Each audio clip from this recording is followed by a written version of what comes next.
Hi folks. A question I get often is it safe to drink alcohol when you have diverticulitis? Well, if you're in a flare-up, no, avoid it at all costs. Do not drink it.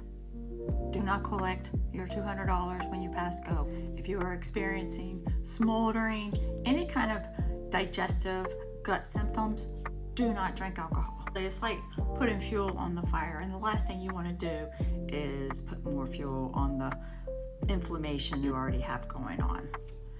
But it is okay to drink alcohol occasionally when your guts are feeling great. You have to be in a very stable condition in order to drink alcohol. However, I would make sure I would follow these tips before you consider taking that drink. Watch out for your stackable triggers. What does that mean? A lot of times when we're drinking alcohol, you're in a social situation and you don't want to be left out. I get it, I understand. An occasional glass of wine, it's not going to hurt you. Alcohol in itself can be inflammatory, but again, if your guts are stable, you may be okay with it. So this is what I would do. Number one, don't stack. What do I mean by stacking triggers? Because alcohol is considered a trigger, right? It's inflammatory.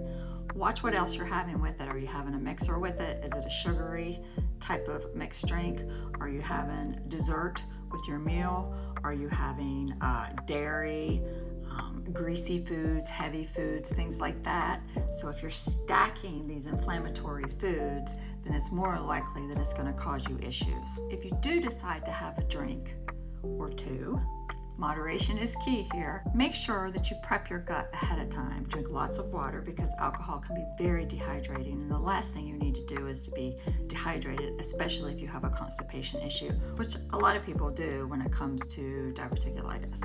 Or even if you have the opposite problem, sometimes alcohol can make things move along a little quicker than you want to and cause pressure in your colon. Last thing you want is pressure in your colon. You have diverticulosis, itis, or any kind of gut issue because it hurts and it could cause a flare-up. Perhaps try like a slippery elm beforehand, or transformation gastro, which has slippery elm in it, can be a really good enzyme to take before you drink alcohol. It can kind of coat the stomach a little bit, coat the gut a little bit, so it's a little bit easier for you to handle.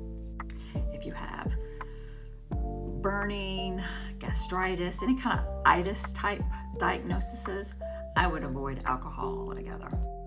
If you've already drank alcohol and maybe stacked some triggers and it's too late and you have symptoms, what you could do is take an activated charcoal to calm things down, and then maybe go on a little bit of a fast to get that out of your system.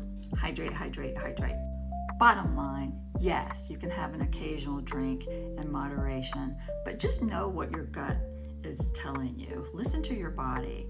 Know where you're at in your process. And if you're like dying for a drink, well, there's some other problems you probably need to deal with. I'm just saying. Be mindful of your choices. Be mindful of stacking your sugary, lactose triggering foods and foods that trigger you in general. Take your digestive enzyme. If you are having like a whole meal with wine and all that, make sure you take Transformation Digest ahead of time. And again, you can take the Transformation Gastro to kind of help prevent too many issues, but it's not going to save you if you're excessive with it. It's just not. Nothing is. Be mindful. Enjoy yourself. If you're interested to learn more about how you can manage diverticulitis naturally, then comment quick guide below or there or wherever the hell it's at, and I'll send it to you.